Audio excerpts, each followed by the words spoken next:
वेदांत स्वामी इति नामिने नमस्ते सरस्वती देवे गौरवाणी प्रचारिणे निर्विशेष शून्यवादी पाश्चात्य देश तारिणे वाञ्छाकल्पतरुभ्यश्च कृपा सिन्धुभ्य एव च पतितानां पावनेभ्यो वैष्णवेभ्यो नमो नमः।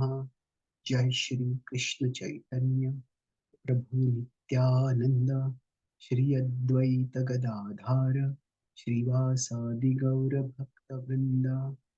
हरे कृष्णा कृष्णा कृष्णा हरे हरे, हरे राम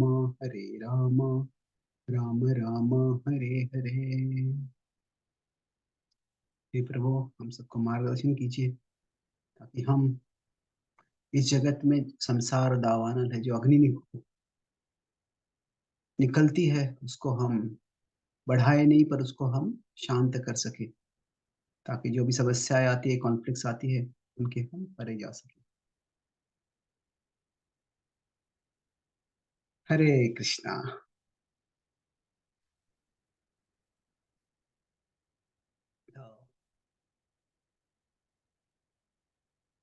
मैं भी अमेरिका में आया हूँ, पिछले 10 सालों से लगभग मैं पूरे विश्व भर में ट्रैवल कर रहा हूँ, खास करके इंग्लिश स्पीकिंग वर्ल्ड में, यूरोप, अमेरिका, ऑस्ट्रेलिया। अच्छा, आवाज कम है। ओके, अभी बेहतर है आवाज? Is it better now? कि अभी भी कम है? यहाँ तो ठीक है Prabhu ji, it is okay for me. बाकी सब अभी एक। ओके है? हाँ, यस प्रभु ठीक जी, है, ओके। Okay fine. तो मैं कुछ 30-40 मिनट तक कुछ बोलूंगा और फिर हम आपको कुछ प्रश्नोत्तर हो गए, प्रश्नोत्तर कर सकते हैं। अगर प्रश्नोत्तर नहीं हो गए तो फिर मैं आगे जाऊंगा। तो अभी मैं पिछले लगभग 10-15 सालों से, 10-10 सालों से एक्चुअली अक्रॉस द वर्ल्ड में ट्रैवल कर रहा हूँ। और मैं, मेरा जैसे आपको शायद पता होगा, मैं इंट्रोडक्शन पूना में हुआ था, यूथ प्रीचर काफी था उससे पहले। तो उसके बाद में जब अभी मैं इंटरनेशनल ट्रैवल कर रहा हूँ तो मोस्टली यहाँ पे कॉन्ग्रीगेशन प्रीचिंग होता है। यूथ प्रीचिंग भी चल रहा है पर बहुत कम है, भारत की तुलना में तो बहुत कम है। और मैं पहले से ज़्यादा मैनेजमेंट में था नहीं, स्टडिंग एंड राइटिंग, टीचिंग, यही मेरी सेवाएं रही है।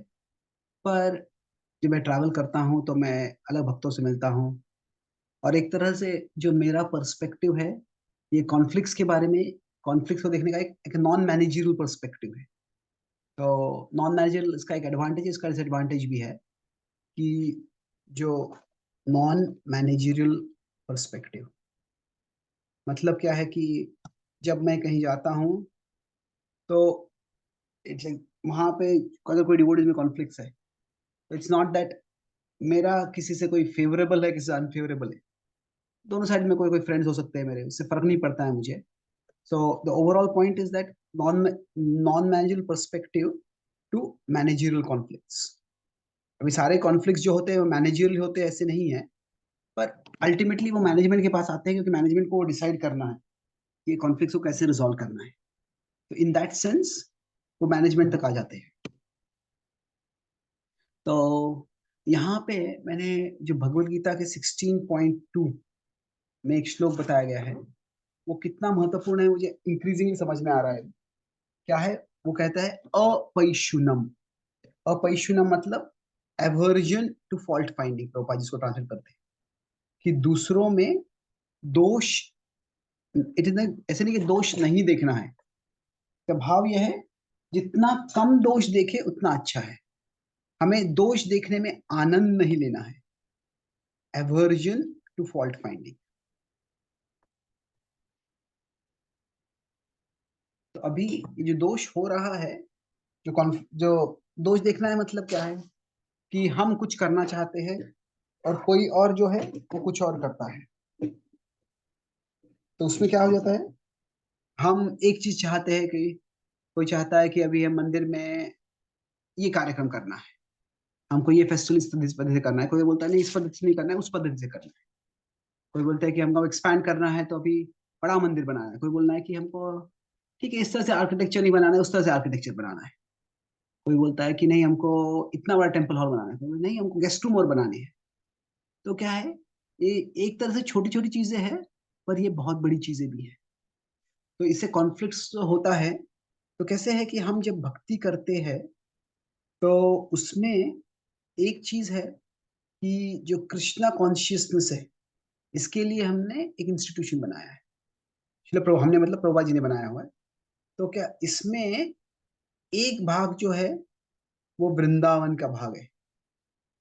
यहाँ पे हम क्या कर रहे हैं, कृष्णा कॉन्शियसनेस, हम भगवान का रिमेम्बरेंस करना चाहते हैं।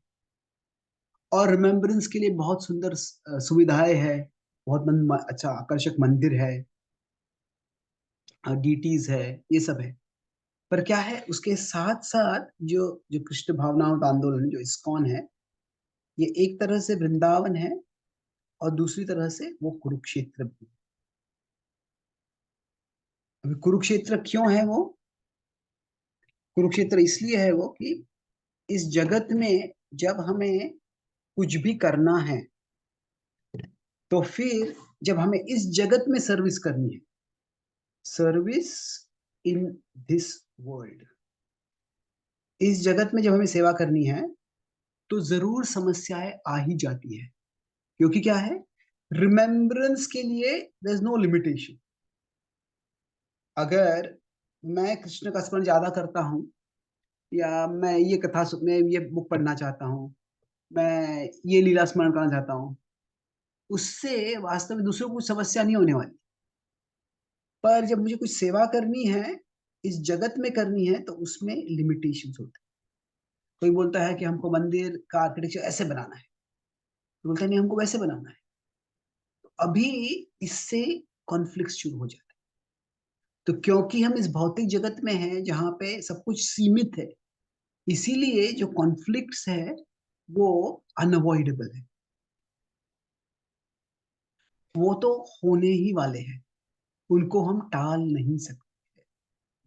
जब कॉन्फ्लिक्ट्स होने ही वाले हैं, क्यों, क्योंकि हम सबको सेवा करनी है भगवान की, और सेवा करने के लिए सुविधाएं है वो कम है। तो कोई नया भक्त मंदिर ज्वाइन करता है, तो दो डिवोटीज है, दोनों चाहते हैं कि वो मेरे डिपार्टमेंट में आ जाए, वो मेरे प्रोजेक्ट में मुझे मदद करे। तो कॉन्फ्लिक्ट हो गया उसमें। तो रिसोर्सेज जो है, हमको इस जगत में सेवा करनी है, तो रिसोर्सेज जो है उसके कारण कॉन्फ्लिक्ट हो जाते हैं। अभी इसके पहले भी अलग अलग कारण हो सकते हैं, पर अल्टीमेटली वो जो है रिसोर्सेज जो होते हैं उससे काफी कॉन्फ्लिक्ट होने की संभावना है। तो अभी ऐसे जब कॉन्फ्लिक्ट्स होने वाले हैं, तो क्या हमें देखना है, हम अपेक्षा करेंगे कि केवल ये वृंदावन ही हो, मैं सिर्फ भगवान का स्मरण करना चाहता हूँ, कुछ करना नहीं चाहता हूँ। अगर वैसा भाव रखेंगे, हम मुझे कुरुक्षेत्र चाहिए ही नहीं, ठीक है, ऐसा भाव रखना गलत नहीं है। पर अगर हमको सिर्फ वृंदावन चाहिए, कुरुक्षेत्र नहीं चाहिए, तो कुछ सेवा नहीं कर पाएंगे, कुछ भी सेवा हम नहीं कर पाएंगे। जैसे है कि अगर हम बोलते हैं इसमें कि मुझे ओनली वृंदावन चाहिए, तो प्रभुपाद जी खुद वृंदावन में ही थे, और वहां पे प्रभुपाद जी रह सकते थे, उनका राधा दामोदर मंदिर में जो रूप गोस्वामी के समाधि के पास में उनका कमरा था, वहीं पे रह सकते थे। प्रभुपाद जी कह सकते थे कि क्या है यहाँ पे, ये पैसा लाना है, यहाँ पे कैसे जगह प्राप्त करना है, या कैसे बैक टू वर्ल्ड ट्रांसटिट्यूट करना है, ये सब जो संघर्ष करना पड़ता है, इसके लिए वो मुझे करना नहीं है। प्रभुपाद जी अपने गुरु भाइयों के साथ सेवा करना चाहते थे, पर उनके गुरु भाई उनको सपोर्ट नहीं कर रहे थे, उनको विरोध कर रहे थे। प्रभुपाद जी बोलते थे मुझे इस झंझट में क्यों पड़ना है। अगर सिर्फ वृंदावन में रहने का प्रयास करते प्रभुपाद जी, तो कोई कृष्ण भावना का स्थापना ही नहीं होती थी। तो therefore with no service in this world, हम वृंदावन में बैठ के वहां पे हम सेवा कर सकते हैं, वहां पे कोई हम पुजारी की सेवा कर सकते हैं, और वो अच्छी हो सेवा है, उसको कम नहीं है बोलना। और अभी देखो, वहां पे अगर मंदिर में पुजारी की भी सेवा करनी है, तो उसमें भी मंदिर बड़े होते हैं, आकर्षक होते हैं, उसमें जिम्मेदारी आती है, ये करना है वो करना है। तो इस जगत में सेवा करना बड़ा मुश्किल हो जाएगा। तो पर इसके विपरीत अगर ये जो बता रहे यहाँ पे, हमको वृंदावन भी है, कुरुक्षेत्र भी है, अगर ये ओनली कुरुक्षेत्र हो जाएगा कि इसमें अरे मुझे ऐसे करना है, और उसको उसने ऐसे किया, उसने मुझे ऐसे करने नहीं दिया, या अभी मुझे पावर मिला है मैं ऐसे करूंगा, मैं उसको उसको जो करना चाहता है, कभी होने नहीं दूँगा उसका। तो अगर ये केवल कुरुक्षेत्र हो जाएगा, तो there will be no spirituality there. कोई आध्यात्म, कोई भक्ति जो है, उसमें रहेगी ही नहीं। तो हमें जो भगवान बताते हैं, दोनों साथ में जाएगा क्या है? माम अनुस्मर युध्य च। आपको ये याद भी करना है और आपको युद्ध भी करना है। जो 8वें अध्याय के 7वें श्लोक में बताया गया है कि हमें दोनों करना है। तो अभी हमें इनर रिमेम्बरेंस भी करना है और आउटर सर्विस भी करना है। अंदर से भगवान को याद रखना है, बाहर से सेवा करनी है। और जब अंदर से याद रखते हैं, तो वो एक तरह से वृंदावन का मूड होता है। जो बाहर से सेवा करते हैं, वो कुरुक्षेत्र का मूड कभी-कभी हमें लेना पड़ता है। तो अभी कुरुक्षेत्र का मूड मैं ये क्यों बोल रहा हूँ यहाँ पे? कुरुक्षेत्र मतलब युद्ध कह सकते हैं। पर क्या है, कुरुक्षेत्र एक विचित्र प्रकार का युद्ध था। कुरुक्षेत्र का जो युद्ध था, एक तरह से वो केवल असुरों के साथ नहीं था। द वॉर जो था, it was a war with, there were demons, but there were devotees on the demon side. अभी दुर्योधन जो था, वो बिल्कुल असुरी प्रवृत्ति का था। वो 16वें अध्याय में वर्णन आता है, इदमद्य मया लब्धम इमं प्राप्त से मनोरथम। ये मैंने प्राप्त किया है, वो मैं प्राप्त कर लूंगा अभी। इसको मैंने मार डाला, असौ मया हतः शत्रुर अनिश्चय चापराणपि, मैं उसको भी मार दूंगा। ये सारा जो वर्णन है, वो बिल्कुल असुरी प्रवृत्ति का ही वर्णन है। दुर्योधन जो था, वो असुर था, असुरी प्रवृत्ति था। असुर शरीर नहीं होगा, पर क्या था, उसके पक्ष में भीष्म पितामह थे। और जो भीष्म थे, वो क्या थे? वो भक्त थे, महान भक्त भी थे, उनको महाजन बताया जाता है। और क्योंकि भीष्म को देखा अर्जुन ने, तो अर्जुन ने कहा कि मैं कैसे उनसे युद्ध कर सकता हूँ। भीष्म द्रोण प्रमुखतः सर्वेषां च महीक्षिताम् उवाच पार्थ पश्यैतान् समवेतान् कुरुनिति। कहते कि मैं कैसे उनसे भीष्म को देखता हूँ, तो कैसे, कथम भीष्म हम संग। तो क्या होता है, जब हम कुरुक्षेत्र का भाव होता है, तो अभी कभी कभी हमें नॉन डिवोटीज से संघर्ष करना पड़ता है। नॉन डिवोटी से मतलब क्या, कि हमें कोई जमीन चाहिए और वहां पे गवर्नमेंट का परमिशन नहीं मिलता है, वहां पे किसी और की वो जमीन हड़पना चाहता है, जैसे प्रभुपाद जी को हुआ क्या, कि कुछ हद तक जो जुहू की जमीन उनको मिली थी, वो जो ओनर था मिस्टर एन, वो पैसा भी रखना चाहता था और जमीन भी देना नहीं चाहता। तो हमें जो नॉन डिवोटी से युद्ध करना पड़ता है, और वो भी वो कठिन होता है। पर कभी कभी हमें डिवोटी से भी युद्ध करना पड़ता है। अभी एक तरह से जो जुहू की जमीन जो चाहिए थी, प्रभुपाद जी के ही शिष्यों ने वो कागज उसको वापस कर दिए मिस्टर एन। कहा कि यहाँ पे तो कौन मंदिर, कैसे मंदिर बनेगा, इतनी सारी समस्याएं हैं। अभी ये पैसा जो गया है, उतना तो पैसा हमको वापस मिल रहा है, उसको जमीन के कागजात दे दो। तो प्रभुपाद जी को अपने ही शिष्यों को डांटना पड़ा। प्रभुपाद जी मतलब कैसे, कोई कोई कमांडर ने सैनिक को बोला, आप जाके आप युद्ध करो, और वो सैनिक वहां पे जाके क्या, एक शत्रु से एक पीस एग्रीमेंट कर देते, अपने कमांडर के बताए बिना। तो प्रभुपाद जी को अपने शिष्यों को कुछ हद तक डांटना पड़ा, वो नाराज हो गए। अभी एक्चुअली युद्ध नहीं था वो, ऐसे नहीं कि वो उनके खिलाफ थे, पर उन्होंने जो किया था, वो प्रभुपाद जी की इच्छा के विपरीत था। तो प्रभुपाद जी को इन वन सेंस ही had to motivate them so that they would fight, they were not willing to fight. तो ये जो है, कभी कभी भक्तों में भी, भक्तों से भी हमें झगड़ा करना पड़ सकता है। ये कठिन होता है विशेषकर। और अगर कठिन नहीं हो रहा है ये, तो वास्तव में कोई कुछ कठिनाई जरूर हमारे भक्ति में है। किसी भी भक्त को और भक्तों से संघर्ष करने में आनंद नहीं आना चाहिए। मैं उसको दिखाऊंगा कौन किसके पास ज्यादा पावर है, कौन कितना बुद्धिमान है, कौन कितना पॉलिटिकली स्ट्रांग है, किसके कितने कनेक्शन है, मैं दिखाऊंगा उसको, मेरे मुझसे पंगा लिया है, मैं उसको सबक सिखाऊंगा। ऐसा भाव भक्तों में नहीं होना चाहिए। किसी से संघर्ष करने में भक्त को आनंद नहीं आना चाहिए। कभी कभी भीम का युधिष्ठिर से भी मतभेद होता था, खास करके जब युधिष्ठिर बहुत शांत रहना चाहते थे और भीम युद्ध करना चाहते थे। पर जो भीम का जो भाव था दुर्योधन के खिलाफ, वैसा भाव भीम का कभी युधिष्ठिर के खिलाफ नहीं था। वो मतभेद थे। There was a difference of opinion, थोड़ा उसमें एंगर भी होता था, पर that anger did not lead to enmity और हेट्रेड। दूसरों का विनाश करना, दूसरों के विनाश करने में आनंद लेना, ये भाव कभी नहीं था। जगह भीम जो था, एक तरह से उसका मेन था it is versus Duryodhana. But कभी-कभी भीम युधिष्ठिर के भी खिलाफ जाता था। 1-2 बार गए हम, समय लगा तो प्रसंग देखेंगे वो। बट पॉइंट है ये दोनों में बहुत it's a world of difference. तो हमें भक्तों से संघर्ष करना है तो उसमें कभी आनंद नहीं आना चाहिए, क्योंकि वो भी भक्त ही है, वो भी भगवान की सेवा करना चाहते हैं।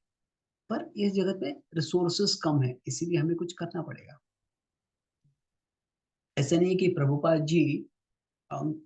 जी की दीक्षा गौड़िया मठ में हुई थी, तो ऐसे नहीं कि प्रभुपाद जी को एक सेपरेट संस्था चालू करनी थी और अपने गुरुदेव की संस्था को छोड़ के उन्होंने इस्कॉन चालू किया। क्या हुआ, उनको गौड़िया मठ की ओर से ना तो कोई सुविधा मिल रही थी, पर न ही उनको कुछ सपोर्ट मिल रहा था, उनको उल्टा ऑब्स्टिकल मिल रहा था। तो प्रभुपाद को लगा कि हमारे गुरुदेव का मिशन जो है वो इंस्टीट्यूशन से बड़ा है। अगर उस इंस्टीट्यूशन में सेवा करके मैं मिशन पूरा कर सकता हूँ तो अच्छी बात है, पर वो नहीं कर पा रहा हूँ। तो प्रभुपाद जी ने क्या देखा, जो प्रभुपाद का विजन क्या था, प्रभुपाद जी का विजन जो था कि जो उनके गुरुदेव का मिशन है, जो उनके गुरुदेव का मिशन है, भक्ति सिद्धांत ठाकुर का मिशन, मिशन मतलब उनका जो उद्देश्य है यहाँ पे, उस स्पेसिफिक दृष्टि से मैं इसमें बोल रहा हूँ, तो that is bigger than the institution. वो इंस्टीट्यूशन क्या था उस समय, गौड़िया मठ था। तो उसी मिशन, उनके मिशन से गौड़िया मठ आया था और उसी मिशन से प्रभुपाद जी ने फिर इस्कॉन लाया। पहले इस्कॉन बहुत छोटा था, अभी इस्कॉन गौड़िया मठ से भी बड़ा बन गया है। तो यहाँ पे क्या था, प्रभुपाद जी को ऐसे अपने गुरु भाइयों से अलग जाके कुछ करने में कुछ आनंद नहीं आया था, पर वही एक ही सुविधा थी जिससे उनको सेवा कर पाए। तो अभी हमारे जीवन में जब ऐसी परिस्थिति आती है, हम सब अलग अलग तरह से सेवा कर रहे हैं, हमारा कुछ कांग्रेगेशन होगा, हमारा कुछ कम्युनिटी होगा, हमारा कुछ डिपार्टमेंट होगा, इन सब के आधार पे हम सेवा करने का प्रयास कर रहे हैं। तो तभी क्या होता है, तभी ऐसे होता है कि हमें मतभेद होना अनिवार्य है। तो जब दो लोगों में मतभेद होते हैं तो अपैशुनम का मतलब क्या है, कि हमें किस तरह से देखना है कि क्या करना है। तो मैं एक एक्रोनिम लूंगा, जैम। जैम मतलब क्या है कि अगर मैं यहाँ पे देख रहा हूँ कि मैं यहाँ पे, this person has made a mistake, इस ये व्यक्ति कोई गलत फैसला कर रहा है। क्या होता है, कॉन्फ्लिक्ट होते हैं अनेक कारणों से हो सकते हैं, पर वो कॉन्फ्लिक्ट कब एस्केलेट हो जाते हैं, हमको लगता है कि अरे ये व्यक्ति गलत कर रहा है, ये व्यक्ति इतना पैसा स्पेंड कर रहा है इस प्रकार का आर्किटेक्चर करने के लिए, पर ऐसा आर्किटेक्चर यहाँ पे चलने वाला नहीं है, यहाँ का वेदर अलग है, यहाँ पे ऐसे है वैसे है, ये नहीं चलने वाला है, मुझे रोकना चाहिए उसको। जब कोई मिस्टेक करता है तो हम उस मिस्टेक को किस तरह से देख सकते हैं, तो वो 3 लेवल पे देख सकते हैं। जब जैम हो जाता है हमारे कम्युनिकेशन, मैं ऐसे बोल रहा हूँ तुम वैसे बोल रहे हो, हम दोनों में जैम हो गया है, वो जैम से जो परे आना है तो कैसे आना है, वो जैम का उद्देश्य, जैम में क्या हो गया है, एक है कि जजमेंट में एरर हो गया, कि व्यक्ति ने जजमेंट किया था पर वो एरर हो गया। कोई बड़ा कार्यक्रम ऑर्गेनाइज कर रहे हैं आप, वहां पे भव्य यूथ फेस्टिवल ऑर्गेनाइज करते हो, हजारों हजारों की संख्या में युवक आते हैं, और इस कृष्ण भावना के इतिहास में यह अद्वितीय है भी। जब ऐसे करते हो तो मान लीजिए आप फैसला करते हो कि हम 10,000 युवकों की अपेक्षा कर रहे हैं, तो कहता नहीं नहीं 10,000 नहीं आएगी, 8,000 आएगी। और फिर हम बोलते ठीक है 8,000 लोग प्रसाद, वो वक्त बोलते कि नहीं 8,000 के आएंगे तो 8,000 के लिए प्रसाद बना, फिर 8,000 लोग के प्रसाद बनाते हैं और फिर क्या 10,000 लोग आ जाते हैं। तो अभी ये क्या हो गया, ये जजमेंट एरर हो गया, कि ये सब क्या हो सकता है। अभी क्या सोचा, मैंने हमने इतना पब्लिसिटी किया था, उस पब्लिसिटी की अपेक्षा में मैंने सोचा इतने लोग आए और इतने लोग आ गए, जजमेंट एरर सबसे हो जाता है। तो अगर जजमेंट एरर होता है तो हमें उनको फॉरगिव करना चाहिए, छोड़ दो, तो किसी से भी हो सकता है जजमेंट एरर। हम किसी कार्यक्रम को जा रहे हैं लेक्चर देने के लिए, हमको कोई ऑर्गेनाइजर बताते हैं कि आप यहाँ से आ रहे हो, या कोई हमको जो ड्राइव कर रहे हैं वहां पे बताते हैं कि यहाँ से आपको 1 घंटा लगेगा, पर अगर 1 घंटे में जाते हैं और वहाँ पे ट्रैफिक हो जाता है और डेढ़ पौने 2 घंटा हो जाता है, लेट हो जाता है, गुस्सा आएगा, हम नाराज़ हो जाएँगे, ऐसे कैसे हो गया? और मैं सोचा नहीं ट्रैफिक इतना होगा। तो ये जजमेंट का एरर हो गया, किसी के साथ भी हो सकता है। पर अभी ऐसा होता है कभी-कभी जो लोग गलती करते हैं, जिससे हमको कॉन्फ्लिक्ट करने की इच्छा होती है, तो एक हो सकता है कि एक एबिलिटी डेफिशिएंसी, कि उस व्यक्ति में वो करने की क्षमता ही नहीं है। वो जो व्यक्ति है, वह कोई कोई कुछ वक़्त होते हैं कि वो शायद अगर उनको मैनेजर बनाते हैं, शायद उनमें मैनेजर का इंक्लिनेशन है ही नहीं है। कोई मैनेजर भी बनाता है, कोई कोई भी फंड्स रेज़ करना है किसी को फंड रेज़िंग में डाल देते हैं। अभी वो बहुत शायद अच्छे प्रचारक हैं, पर वो फंड रेज़र नहीं है। वो जाएँगे, एक घंटों तक बात करेंगे, फिलॉसफी के काफ़ी डिस्कशन होगा, पर पैसा माँगेंगे ही नहीं या पैसा प्रॉपर्ली माँगेंगे नहीं। तो शायद भी बुरे वक़्त नहीं है वो, पर क्या है, उनमें एबिलिटी की कमी है। तो फिर अगर एबिलिटी डेफिशिएंसी है, तो फिर एक तरह से क्या है कि या तो उनको ट्रेन और चेंज। ट्रेन क्या? ट्रेन फॉर सर्विस और चेंज सर्विस। कि अभी क्या वो एबिलिटी डेवलप कर सकते हैं? क्या कुछ सेमिनार में जाओ, कुछ कोर्सेज़ करो। कभी-कभी ऐसा होता है कुछ लोगों को कोई क्षमता होती ही नहीं है क्योंकि क्या है, वो टेंडेंसी नहीं है उनमें। तो अगर ऐसे है, तो उसको भी स्वीकार करना है। थोड़ा मुश्किल होता है क्योंकि क्या है कि उसके कारण थोड़ा और स्ट्रॉन्ग एक्शन लेना पड़ेगा उसके साथ। पर सबसे सबसे कठिन जब हो जाता है, क्या होता है? जब मोटिव सस्पिशन होता है। टीजे प्रसाद का उदाहरण दिया मैंने। एक व्यक्ति बोलता है कि अरे 8,000 लोगों के लिए प्रसाद बनाना चाहिए, तो कोई बोलता है 10,000 के लिए बनाना है। और फिर एक बार हो गया तो ठीक है, जजमेंट एरर हो गया, सीख लेंगे। पर बार-बार अगर वही एरर कर रहा है, तो मतलब क्या है कि आपको शायद ये एस्टिमेट करने की क्षमता नहीं है, जैसे प्रवृत्ति नहीं है, एबिलिटी नहीं है, तो आपको शायद ये सेवा नहीं करना चाहिए। आप कुछ और सेवा कर सकते हैं। पर जब हम बोलते हैं मोटिव सस्पिशन मतलब क्या है कि तुम चाहते ही नहीं थे कि ये प्रोग्राम सक्सेसफुल हो। तुम तुम्हारी इच्छा थी कि ये यशस्वी ना हो और सिर्फ तुमने ऐसे किया। तो जब ऐसे होता है तो ये सबसे सीरियस चार्ज होता है। ऐसे चार्ज हो जाता है तो उससे रिश्ता टूट सकता है, व्यक्ति का हृदय टूट सकता है। कोई कोई कोई कोई सैन्य में है, कोई सोल्जर है, सैनिक है, उसका कोई अथॉरिटी है और कोई कमांडर है, कोई सर्जेंट है, कोई कर्नल है, जो भी है, उसको भी बताते हैं कि आपको जो बॉर्डर है यहाँ पे संरक्षण करना है। तो बोलता है ठीक है कि हम अब यहाँ पे 500 सैनिक तैनात करेंगे। पर फिर शत्रु आक्रमण करते हैं, शत्रु 5,000 लोगों के साथ है और ये पूरा क्रश हो जाता है। अभी इज़राइल में ऐसे ही हुआ, हमास का जो बॉर्डर था वेस्ट बैंक में, तो वहाँ से हमास ने आक्रमण किया और इज़राइल ने कुछ ट्रूप्स रखे ही नहीं थे अपने बॉर्डर पे। उन्होंने क्या पूरा हाई-टेक फेंस बना दिया था, कैमरास थे, सेंसर थे, उनको इन्फॉर्मेशन मिल जाता था कहीं और। पर क्या हो गया, वो उन्होंने सारा टेक्नोलॉजी तोड़ दिया और वो घुस गए वहाँ पे। तो ये एक बहुत ही सीरियस जजमेंट एरर हो गया। अभी कोई जजमेंट एरर कर सकता है कि वो एडिक्वेट फोर्सेस रखता नहीं है बॉर्डर पे, ठीक है, वो बुरी बात है। पर सीरियस कॉन्सिक्वेंसेस है, पर ठीक है, होता है, सीखते हैं, उससे ग्रो करते हैं हम। पर एबिलिटी डेफिशिएंसी है। मतलब क्या है कि किसी आप सोल्जर बोलते हैं उसको, पर उसको वहाँ पे कितना थ्रेट है, वो थ्रेट असेसमेंट ही नहीं कर पाता है। हर बार गलत असेसमेंट करता है। उसको शत्रु के पास अगर मशीन गन है, हमारे सोल्जर्स को गन के साथ भेजता है। तो ये क्या है? एबिलिटी आपको नहीं है क्या सोचने का, क्या खतरा आने वाला है, कैसे आने वाला है, क्या करना चाहिए? पर अगर हम उस सोल्जर को ही बोलते हैं कि अरे दूसरों ने, वो शत्रु ने तुमको घूस दिया है, इसीलिए तुमने जानबूझ के कम सैनिक यहाँ पे तैनात किए जिससे कि हमारा पक्ष हार जाए, शत्रु जीत जाए। तुम वास्तव में शत्रु के पक्ष में हो, तुम गद्दार हो। जब ऐसे बोलते हैं तो फिर उससे तो विनाश ही हो जाता है। तो अभी मोटिव सस्पेंशन जो होता है तो उससे कई बार ब्रेक हो जाता है रिलेशनशिप। तो अभी मैं कुछ प्रसंग दिखूंगा। ये 3 पॉइंट्स के।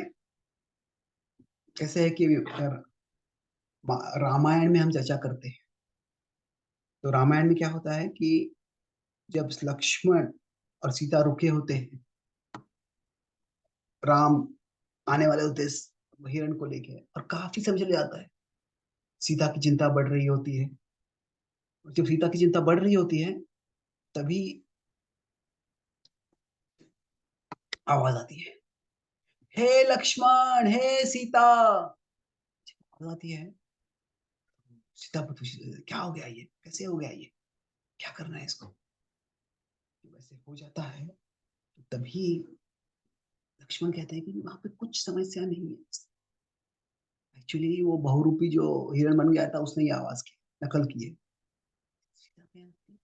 तुम्हें लगता है मुझे पता नहीं है मेरे पति की आवाज कैसे आती है?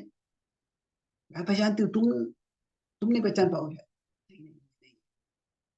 तो अभी कहती, तुम जाओ राम के पास, उनको मदद तुम्हारी जरूरत पड़ेगी। नहीं नहीं, जरूरत नहीं है, उनको कोई खतरा नहीं होगा। तो अभी क्या है, ये एक जजमेंट में डिफरेंस हो, क्या वो आवाज सही है नहीं है, क्या राम जी को खतरा है नहीं है। पर अभी जजमेंट एरर जब हो जाता है, जजमेंट में डिफरेंस ऑफ ओपिनियन हो जाता है, तो ये वो बात चलता है कि सीता का जजमेंट का जो एरर था, वो राम जी खतरे में नहीं थे। पर तभी पता नहीं है सीता, तभी सीता डेस्परेट हो जाती है, उसको एक तरह से लगता है कि मैंने ही राम जी को भेजा हिरण के पीछे। वो गिल्ट भी होता है, मैंने क्यों भेजा, उनको खतरे में डाल दिया। और फिर फियर होता है कि राम जी शायद खतरे में है। और फिर उसका होता है, और फियर होता है कि अरे वो खतरे में है, और मेरे कारण खतरे में गए, और मेरे कारण ही खतरे में जाने के बाद उनको मदद नहीं मिल रही है, मेरे कारण लक्ष्मण यहीं पर रुका है। तो किसी न किसी तरह से वो लक्ष्मण को दूर भेजना चाहते हैं, वो राम जी के पास भेजना चाहते हैं। और वो भेजते समय वो विचार करते हैं और बोले, देखे मैं समझती हूँ तुम क्यों नहीं जा रहे हो, क्योंकि तुम चाहते हो कि तुम खुद के लिए मुझे प्राप्त कर लो, तुम्हारी मेरी और बुरी नियत है, और इसीलिए तुम जंगल में आए हो। तो अभी ये सुनते हैं तो लक्ष्मण के हृदय को ऐसा आ- आघात होता है, ऐसा घाव होता है, अंदर से टूट जाता है। हे सीता, तुम क्या बोल रही हो, तुम्हें पता नहीं है। सीता इतनी चिंता में होती है राम जी के, किसी न किसी तरह से वो लक्ष्मण को भेजना चाहती है वहां पे राम जी की मदद में। वो कहते हैं कि तुम्हारी इच्छा कभी पूरी नहीं होगी, अगर राम जी नहीं आते तो मैं खुद चिता में जल जाऊंगी, पर तुम कभी अपनी इच्छा को पूरा नहीं कर पाओगे। जब ऐसे बोल जाती है तो जो राम होता है, बस लक्ष्मण तो सहन नहीं कर पाते। सीता से हमें हाथ जोड़ देते, बोलते मैं यहाँ पर रुक नहीं सकता, मैं जाने वाला हूँ। मुझे भय है कि जब मैं वापस आऊंगा तो आप नहीं रहोगे यहाँ पे। फिर भी आपके वचनों से मैं विवश हो गया हूँ। जो लक्ष्मण जाते हैं सीता को ढूंढने के लिए, लक्ष्य जाते हैं राम जी को ढूंढने के लिए, आपको राम जी मिल जाते हैं। जब राम लक्ष्मण को देखते हैं, लक्ष्मण राम को देखते हैं, जैसे ही लक्ष्मण राम को देखते हैं, राहत की सांस लेते हैं। पर इसके विपरीत जब राम लक्ष्मण को देखते हैं, राम कहते हैं कि पूछते जाते, तुमने राम सीता को क्यों रख दिया वहां पे। तो अभी लक्ष्मण बड़ी मुश्किल से बताते हैं क्या क्या हुआ था, क्या वचन सीता ने बोले। अभी राम होते हैं बिल्कुल सीरियसली लेते, क्या है वो तो भावना में वश में चली गई होती है, उसने जो बोला उतना सीरियसली क्यों ले लिया तुमने। लक्ष्मण कह जाते कि ये बहुत सीरियस था। पर होता क्या है, वो राम जी के साथ दौड़ते जाते हैं आगे, वापस अपनी कुटिया के सामने, और वहां पे देखते हैं सीता नहीं है। और जब सीता नहीं है, देखते कि कोई तो संघर्ष हुआ है, सीता को लेके गया है कोई, थोड़ा संघर्ष हुआ होता है। तो फिर वो ये नहीं कहते हैं कि अच्छा सीता ने मुझसे ऐसे कहा, सर राइट, उसका ऐसे ही होना चाहिए, जैसे करनी वैसे करनी, मुझ पे ऐसे आरोप लगाया, मुझको कामुक बोला, तो इसीलिए एक असली कामुक व्यक्ति है, उसके हाथ में पड़ गई। तुमने मुझ में हवस है कहा, झूठ मुझ पे आरोप लगाया, तो क्या है, जिसमें वास्तव में हवस है उसके हाथ में तुम फंस गई होगी। अच्छा हुआ तुम्हारे साथ, ऐसे नहीं कहते हो। क्यों? वो राम उसके विपरीत क्या करते हैं, वो राम जी को मदद करते हैं सीता को छुड़ाने के लिए, बड़ा युद्ध करते हैं। और फिर जब लक्ष्मण सीता वापस मिलते हैं, तभी भी सीता नहीं लक्ष्मण जी कहते हैं कि मैं 1 साल से तुम्हारी अपोलॉजी के लिए इंतजार कर रहा हूँ, कब माफी मांगना तुम जो बताएगा। वो उसका उल्लेख नहीं करते, क्योंकि उसकी जरूरत नहीं है वहां। तो इस तरह से क्या है इसमें एक बहुत इंपॉर्टेंट प्रिंसिपल है। जो सीता की ओर से क्या होता है, एक जजमेंट एरर होता है, और जजमेंट एरर होने के बाद वो क्या करती है, वो एक मोटिव पे ही सस्पिशन डालने लगती है कि तुम्हारा इरादा ही गलत, पर तुमने मेरे उद्देश्य को संदेह किया, तो इसीलिए लक्ष्मण ये नहीं कहते कि मैं भी तुम्हारे मोटिव के लिए सस्पेंशन करूँ। ऐसे नहीं करते लक्ष्मण, क्या करते हैं, वो समझते हैं कि सीता के द्वारा एक जजमेंट एरर हो गया। वो इतनी चिंता थी उनमें कि राम जी के संरक्षण के लिए, तो उन्होंने जजमेंट एरर कर दिया। तो अभी क्या है, इसमें प्रिंसिपल ऐसे है कि हम सब जब हम टेंशन में होते हैं, इंटेंशन में होते हैं, तो कुछ बुरी भला बोल देते हैं। इंग्लिश में कहते हैं, don't see intention in what is spoken intention. हम में से अनेक व्यक्ति है जो कुछ टेंशन में आ जाएगा तो कुछ बोल देंगे, जो we don't feel like it, normally हम वो करेंगे नहीं। In what is spoken intention, जब हम ये समझते हैं कि दूसरों ने कुछ कुछ जजमेंट एरर किया है, तो उसको कैरेक्टर में मत जाओ। कैरेक्टर में जाओगे तो उससे क्या होगा, संबंध टूट जाएगा। तो मान लीजिए दो भक्त है, वो दो प्रोजेक्ट करना चालू करना चाहते हैं। एक भक्त बोलते हैं कि हम पहले कम्युनिटी बनाएंगे, फिर हम मंदिर बनाएंगे बाद में, जब भी होगा तो। दूसरा बोलता है कि पहले हम मंदिर बनाएंगे, बाद में कम्युनिटी देखेंगे हम। तो अभी ये दोनों अलग अलग स्ट्रेटेजीज है मंदिर बनाने, मतलब जो कृष्ण भगवान का प्रचार करने के लिए। तो अगर कोई जो बोलता है कि अभी जो मंदिर बनाना चाहता है मंदिर बना देता है, पर क्या होता है उसमें बहुत कर्जा आ जाता है, और कर्जा का बोझा बहुत ज्यादा हो जाता है। सारे डिवोटीज है उनको भी, ब्रह्मचारी उनको भी फंड रेजिंग के लिए जाना पड़ता है, थोड़े प्रॉब्लम जाते हैं। तो क्या होता है, तभी जो पहला व्यक्ति है जिसने कहा था कि पहले मंदिर नहीं बनाने की जरूरत नहीं, पहले हम कम्युनिटी बनाते हैं, तो वो कह सकता है कि आई टोल्ड यू सो, मैंने तुमको बताया था ऐसे ही। ये क्या है, ये this is right from the perspective of facts, पर ये टोटली रॉन्ग है from the perspective of emotions. I told you so, मैं बताया था तुमको ऐसे। तो क्या, जब हम ऐसे बोलते हैं तो व्यक्ति का भी अहंकार ट्रिगर हो जाता है। फिर हमारा अहंकार के कारण हम वो बोल रहे हैं, उसके अहंकार के कारण वो ऐसे बोल सुन रहे हैं, तो झगड़ा करने लगते हैं।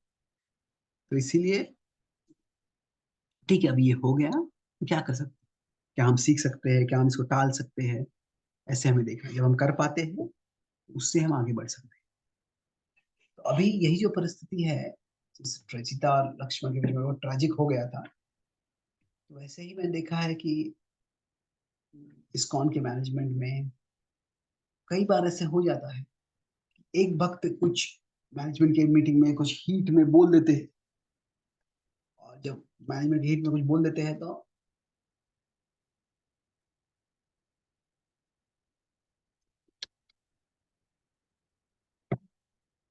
वो हमेशा दूसरे भक्त के मन में रहता है, उसका विचार करता है, और उससे व्यक्ति का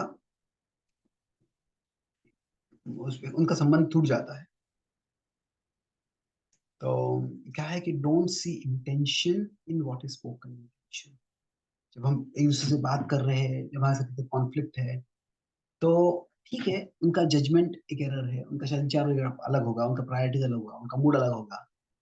तो अब मेरे हिसाब से उनका जो जजमेंट कर रहे हैं वो गलत है। तो इसका मतलब ये नहीं है कि वो उनका मोटिव ही गलत है। ऐसे नहीं कि वो कृष्ण भावना आंदोलन है, आए है सिर्फ फॉलोअर्स प्राप्त करने के लिए। उनको ना तो खुद कृष्ण भावना बनने में ज्यादा रुचि है, ना ही दूसरों को कृष्ण भावना बनाने में, भावना भावी बनाने में ज्यादा रुचि है। जब उनके हम उनके कैरेक्टर पे अटैक करते हैं, तो फिर जो होता है वो बहुत सीवियरली प्रतिक्रिया कर देते हैं, और फिर उससे सही में जो कुरुक्षेत्र है पूरा फैल जाएगा। तो इसीलिए always start with the least negative explanation. जो भी परिस्थिति है, उसकी जो भी हो रहा है, गलती हुई है, तो जितना कम नेगेटिव जो प्रिंसिपल है उसको समझने से स्टार्ट करो।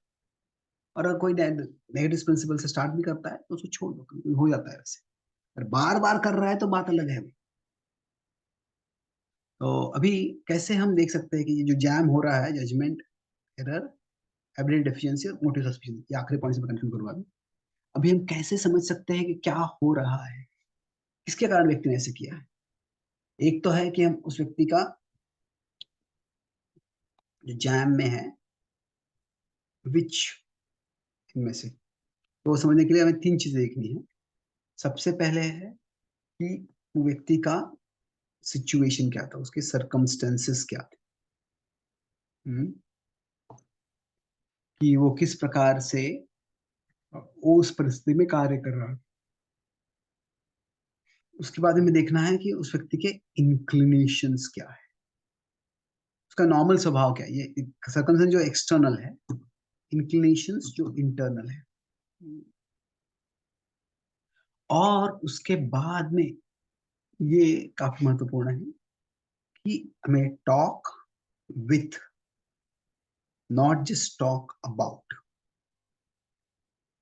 हमें न केवल उस विषय के बारे में बात करनी है, उस व्यक्ति से बात करनी है, न केवल उस व्यक्ति के बारे में दूसरों से बात करनी है। अरे इसने ऐसे किया था, सब बोलते हैं हाँ वो वैसा ही है, वो वैसा ही है, वो वैसा, सब लोग बोलते हैं वैसा ही है, तो उसको हम बहुत स्ट्रॉन्ग एक्शन लेते हैं। तो हमें क्या है, ये जो सर्कमस्टेंसेस हम टॉक कर रहे हैं, चित्त शक्ति है ये, आत्मा जो है सच्चित आनंद है। तो चित्त शक्ति मतलब क्या, हमको जागरूक रहना है, सचेत रहना है, और हमें देखना है कि जब व्यक्ति कुछ कार्य किया है तो क्यों किया है, उसकी प्रवृत्ति अंदर से क्या है, उसकी परिस्थितियां क्या थी, और इसके लिए उनसे बात करना बहुत जरूरी है। अगर बात नहीं करते हैं तो बहुत गलतफहमियां हो जाती है, और गलतफहमियों से फिर कॉन्फ्लिक्ट हो जाता है, फिर वो एस्केलेट हो जाता है। So when we talk with others, not about others, उससे काफी चीजों का रिजॉल्व हो जाएगा, और इस तरह से हम कॉन्फ्लिक्ट्स को मैनेज कर सकते हैं, मिनिमाइज कर सकते हैं, और कभी कभी एलिमिनेट भी कर सकते हैं। 3 पॉइंट देखिए, आज हम चर्चा कर रहे थे कि जब कॉन्फ्लिक्ट्स है, व्हाई कॉन्फ्लिक्ट्स। सो पहला पॉइंट था व्हाई, क्या है कि हमें इस जगत में वृंदावन और कुरुक्षेत्र दोनों साथ में लाना पड़ेगा, क्योंकि एक तरह से हमें भगवान का स्मरण करना है, वो तो कहीं भी कर सकते हैं, पर जो भगवान की सेवा करनी है इस भौतिक जगत में, जो है वो लिमिटेड है सब कुछ, इसीलिए लिमिटेशंस के कारण जब सेवा करते हैं तो कॉन्फ्लिक्ट होने ही वाला है, उसको हम टाल नहीं सकते। जब कॉन्फ्लिक्ट हो ही जाता है तो फिर हमें देखना है, व्यक्ति जो होता है उससे कॉन्फ्लिक्ट पता चलता है कि उसने व्यक्ति ने गलत किया है, तो भी हमें जैम क्रिएट नहीं करना है। सबसे पहले हम उनके जजमेंट कॉल देख सकते हैं कि उन्होंने कोई जजमेंट कॉल किया, वो एरर था, उनका जो एबिलिटी है वो डेफिशिएंसी है कुछ, उसमें देखना है, फिर सर्विस चेंज करनी पड़ेगी उसके लिए। और आखिरी जो पॉइंट है, तभी मोटिव सस्पिशन में जाना है। नहीं तो पहले इस पे मोटिव सस्पिशन चल जाएंगे तो फिर क्या है, जो संबंध ही टूट जाएगा। इसके संबंध में हमने सीता और लक्ष्मण का इंटरेक्शन देखा, और आखिरी पॉइंट जो देखा हमने, किस तरह से जब हम कार्य कर रहे हैं तो व्हाई, जो किया वो क्यों किया, वो समझना है, हाउ टू अंडरस्टैंड। उसके लिए 3 चीजें हैं। सबसे पहले बी, जब हम ये इंक्वायर करना चाहते हैं, समझने का प्रयास करते हैं, तो हमें देखना है कि व्यक्ति का उचित शक्ति जो है इसे इस्तेमाल करनी है, कि सर्कमस्टेंसेस क्या थे, उस व्यक्ति के इंक्लिनेशंस क्या थे, और फिर व्यक्ति जो टाइम है उससे कितने समय तक ये किया गया, उसको सीखने का मौका मिला है, और क्या उनको हमें और मौका देना चाहिए। तो इस तरह से जो संसार का जो दावानल है, उसमें अग्नि तो जलने ही वाली है, पर वो अग्नि को हम बढ़ाएंगे नहीं, इसके विपरीत हम कम कर पाए। बहुत बहुत धन्यवाद। हरे कृष्ण। किसी कोई सवाल है? Thank you so much Prabhu ji. Devotees can raise hands, कभी प्रश्न है अपना हाथ रेज कर सकते हैं।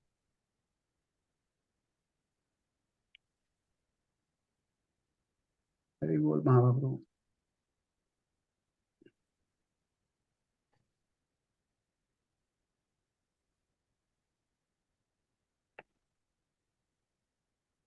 ओके। अभय प्रताप करुणा माता जी। हरे कृष्णा प्रभु जी, प्लीज एक्सेप्ट माय हम्बल ओबेइसेंस। प्रभु जी, मेरा एक प्रश्न था। इसमें आपने एक पॉइंट बताया था कि श्रील प्रभुपाद जब इंस्टीट्यूट को क्रिएट किए थे, इंस्टीट्यूशन को, तो उनका कोई ऐसा मोटिव नहीं था कि इंस्टीट्यूशन को क्रिएट करना है, मतलब इंस्टीट्यूशन के अगेंस्ट में कुछ मिशन क्रिएट करना है। लेकिन प्रभुपाद के जो कॉन्फ्लिक्ट्स आए तो उन्होंने देखा कि mission is bigger than the institution. तो आपने ये करेक्ट। पॉइंट प्रभु जी डिस्क्राइब किया। तो मैं पूछना चाह रही थी कि प्रभु जी कभी कभी ऐसा होता है, जो मैं अपनी लाइफ में देखती हूँ कि मुझे ऐसा लगता है कि जो मिशन की एक्टिविटीज हैं वो मेरे अपने पर्सनल लाइफ से या फिर आसपास की जो चीजें हैं उससे ज्यादा बिगर है मेरे लिए। जैसे कि मैं शिल प्रभुपाद को पढ़ी हूँ या प्रभुपाद के जीवन से या गुरु महाराज के जीवन से सीखी हूँ। तो प्रभु जी इस चीज को मैं कैसे समझ सकती हूँ और कैसे प्रभु जी इसमें बैलेंस मैनेज कर सकती हूँ? क्या कि मिशन मुझसे बड़ा है। मतलब प्रभु जी जो रिलेशंस हैं या आसपास की जो चीजें हैं वो मिशन ज्यादा बड़ा है उन चीजों से। तो प्रभु जी मैं ये पूछना चाह रही थी कि माइंड में रिलेशंस कॉन्फ्लिक्ट आता है। ज्यादा, रिलेशंस से मिशन ज्यादा बड़ा है। हम्म। आ, ऐसे नहीं, जरूरी नहीं है, रिलेशंस क्योंकि हैं या सर्विस, जो प्रभु जी सर्विसेज है मिशन की वो और चीजों से बड़ी है। तो प्रभु जी इसको थोड़ा सा कई बार तो माइंड में और चीजें कॉन्फ्लिक्ट। मतलब और चीजें मतलब कौन सी चीजों की बात कर रहे हैं आप? हाँ, पर्सनल चीजें हैं प्रभु जी, जैसे रिलेशंस हैं या और भी एक्टिविटीज हैं जो चीजें होती हैं वो प्रभु जी अभी कभी देखिए कभी कैसे ऐसा है। लगता है कि हाँ, इम्पोर्टेंट तो है। उसके कॉन्फ्लिक्ट हो सकता है। देखिए बात सही है। अभी हम सबको देखना है कि हम जीवन में किस फेज में हैं। प्रभुपाद जी ये भी कहते हैं कि जो हम कृष्ण भावना की सेवा कर रहे हैं उसका उद्देश्य क्या है, कि और षड्विधम प्रीति लक्षणम पर्पण में बोलते हैं कि the purpose of the Krishna conscious movement is to nourish the six fold exchanges among devotees. कि भक्तों में जो 6 प्रकार के संग होते हैं उनको नरिश करना है हम। तो गुह्यम आख्याति पुच्छति वो बहुत कम होता है। दाति प्रतिगृणाति जो होता है वो होता है कुछ हद तक, भूते भोजते होता है। पर मैं मेरा हृदय बोलता हूँ, लेकिन क्या समस्या है मुझे, आप सुनते हो और फिर आप कुछ बोलते हो, मैं सुनता हूँ। तो ये भी महत्वपूर्ण है, रिलेशंस भी हम महत्वपूर्ण है। अल्टीमेटली ये मिशन क्या है, मिशन का उद्देश्य है कि हर एक भक्त को कृष्ण से रिलेशनशिप डेवलप करने में हम मदद करते हैं, प्रेरणा देते हैं। तो अभी जो हमारे बाकी रिलेशंस है जो से भक्तों से नहीं है, तो उसका थोड़ा अलग भाव है। उसमें भी हमको बहुत ज्यादा उसको नेग्लेक्ट नहीं करना है। उसमें इतना समय भी नहीं डालना है कि उससे हम मिशन से थक जाए। क्या कृष्ण भावना का मिशन उससे बड़ा है? हाँ बड़ा है, जरूर। पर अल्टीमेटली मिशन क्या है कि हर आत्मा को भगवान की ओर करीब लेके आए। तो हमारे रिश्तेदार जो भी है, हमारे बाकी रिलेशन से, वो भी तो आत्मा ही है। तो उनको भी अगर हम करीब लेके आ सकते हैं तो अच्छी बात है, वो भी मिशन का ही पार्ट हो जाएगा। पर अगर उसके लिए हम इतना समय डाल रहे हैं और उसके संबंध के कारण हमको हमारी चेतना खराब हो रही है, हम सेवा नहीं कर पा रहे, तो फिर उसमें थोड़ा डिस्टेंस ला सकते हैं ताकि हम सेवा कर सकें। So we should not have a, to conclude an answer, we should not have a reductive vision of the mission. जो मिशन मतलब क्या है कि मंदिर में आके सेवा करो, मिशन मतलब क्या है कुछ एसोसिएशन पे लेक्चर दो, मिशन मतलब क्या है कि बुक डिस्ट्रीब्यूट करो। मिशन में ही बहुत कुछ चीजें होती है। तो हमें देखना है वो मिशन का एक इंक्लूसिव, एक एक्सपेंसिव विजन रखते हुए कि हम कैसे कुछ, क्या हमारे जीवन में प्रायोरिटी रखना है। Okay? Yes. Any other questions? Prabhu, you want to select? Yes, Prabhuji. Should I call the name, Prabhuji? जो next Yeah, question. please. Mayapur Mohan प्रभु. हरे कृष्ण प्रसाद प्रणाम Prabhu ji. Thank you very much for such a wonderful lecture Prabhu ji. Prabhu ji मेरा ये है कि question ये है कि normally जैसे हम इस मेटेरियल वर्ल्ड में हम लोग रह रहे हैं और हम काम कर रहे हैं या जो भी हम मिशन अपना, इसमें कॉन्फ्लिक्ट मैनेजमेंट करने के लिए जब भी हम अगर कोशिश करते हैं तो अधिकतर ये देखा कि हमारी ईगो जो है, हमारी इसमें जो मैनेज करने में हमारी ईगो जो आड़े आती है। हम चाहते हैं कि चीज़ें जैसे आपने कहा कि सब सही हो जाए, लेकिन मेरी ईगो मुझे जो है किसी के सामने झुकने के लिए मना कर देती है। वही चीज़ उस सामने वाले के साथ भी होती है कि वो भी जो मेरे सामने झुकने के लिए तैयार नहीं है। तो इस उसमें कैसे, जब जैसे सामने जैसे जाम की सिचुएशन इसमें आ जाती है तो उसमें कैसे करें? तो अभी क्या है कि ये ईगो शब्द ही बड़ा हार्श है। somehow I don't like this word ego, क्योंकि क्या है कि कहाँ ईगो चालू हो रहा है, कहाँ सेल्फ रिस्पेक्ट है, कहाँ एक ह्यूमन नीड फॉर अप्रिसिएशन है, फॉर रिकग्निशन है। तो अगर मान लीजिए किसी एक भक्त ने बहुत बड़ा कुकिंग किया है और वो कुकिंग करके, अभी जब फेस्टिवल होता है सब वाह वाह करते हैं, पर फेस्टिवल का जो उसके बाद में एप्रिसिएशन होता है, उसके बाद में उस वक्त का नाम ही नहीं लेते और वो वक्त नाराज हो जाता है। उसको क्या बोल सकते हैं, तुम्हारा ईगो बहुत ज्यादा हो गया यहाँ पे, चुप रहो। नहीं, वो एक साधारण एक ह्यूमन नीड है। अगर मैं इतनी सेवा की है तो एप्रिसिएशन, रिकॉग्निशन, जो एक्नॉलेजमेंट, उसको एप्रिसिएशन नहीं बोले क्या है कि अभी वो कहाँ कोई एप्रिसिएशन चाह रहा है, एक्नॉलेजमेंट चाह रहा है कि उसने कुछ किया है। अभी कोई बहुत बड़ा, किसी किसी ने बहुत बड़ी सेवा की है और फिर वो मंदिर मंदिर के उसमें आए हैं वो, और वो मंदिर का इनॉग्रेशन हो रहा है। जब दर्शन के लिए क्यू होता है तो उनको बाजू में रख देते हैं, आने नहीं देते। तो क्या है, वे क्या है, वो उनका सेल्फ रिस्पेक्ट है या उनका ईगो है कि वो हर्ट हो गया है। तो पर्सनली ये ईगो शब्द इस्तेमाल करना ही प्रॉब्लम होता है कि तुम्हारे ईगो के कारण प्रॉब्लम हो रहा है, मेरे ईगो के प्रॉब्लम। जस्ट एक्सेप्ट कि हम सबके कुछ नीड्स होते हैं और वो नीड्स को पूरा करना जरूरी है। कोई व्यक्ति प्रसाद खाता है, तो अभी क्या है, प्रसाद हम कह सकते हैं भौतिक है, सिंपल खाओ ना। तो पर क्या है, हम स्वादिष्ट व्यंजन बनाते हैं। तो अभी स्वादिष्ट व्यंजन क्यों बनाते हैं, प्रभुपाद जी बोलते हैं कि that is one sense gratification that we allow. तो अमानिना मान देना, तो हमारी सिस्टम ये है कि हम, मैं खुद मान नहीं चाहता हूँ पर मैं दूसरों को मान देना चाहता हूँ। दूसरे का वैसे भाव होना चाहिए कि मैं खुद मान नहीं चाहता पर मैं तुम्हें मान देना चाहता हूँ। तो मैं कह सकता हूँ कि मैं तुमको मान दूंगा तो तुम्हारा ईगो बढ़ जाएगा, तुम्हारा अपमान करूंगा तो तुम्हारा ईगो कम हो जाएगा। उतना आसान नहीं है वो। अपमान करने से ह्यूमिलिटी नहीं आती है। जब इंसल्ट करते हैं किसी का या डिसरिस्पेक्ट करते हैं तो उससे ह्यूमिलिटी नहीं आती है। उससे क्या होता है, उसका ह्यूमिलिएशन होता है। और ये दोनों में बहुत फर्क है। ह्यूमिलिटी क्या है, it is rejection of ego. जो व्यक्ति में ईगो है ही नहीं। ह्यूमिलिएशन है, वो फ्रस्ट्रेशन ऑफ ईगो है। उसमें ईगो है, वो प्राइड चाहता, वो आदर चाहता है पर उसको आदर नहीं मिल रहा है। तो अभी ये कहने का मतलब क्या है कि ये सब एक तरह से स्पेक्ट्रम में है। तो जो एक व्यक्ति कहेगा तो ये तुम्हारा ईगो है, दूसरा कहेगा नहीं ये तो मेरा एक बेसिक ह्यूमन नीड है, ये तो मेरा एक सेल्फ रिस्पेक्ट है, ये ईगो नहीं है। तो इसीलिए प्रभुपाद जी के एक गुरु भाई थे। प्रभुपाद जी को जब उनके उनके गुरुदेव सपने में आए, उन्होंने कहा तुम संन्यास लो ताकि तुम प्रचार कर सको। तो उन्होंने अपने गुरु भाई को लेटर लिखा और उनके गुरु भाई ने कहा संन्यास की बात तो बड़ी दूर की है, तुम तो हमेशा गृहस्थ के रूप में रहे हो, तुम कभी आश्रम में रहे नहीं हो। पहले तुम आश्रम में आके रहो, हमको तुमको तुम्हारा कैरेक्टर ऑब्जर्व करना पड़ेगा, तुम्हारा बिहेवियर ऑब्जर्व करना पड़ेगा, और फिर तुम आश्रम में कुछ अच्छी सेवा कर पाओ, सारे जो आश्रम के अथॉरिटीज है उनका ट्रस्ट जीत पाओ। उसके बाद में कई सालों के बाद हम संन्यास की बात करेंगे।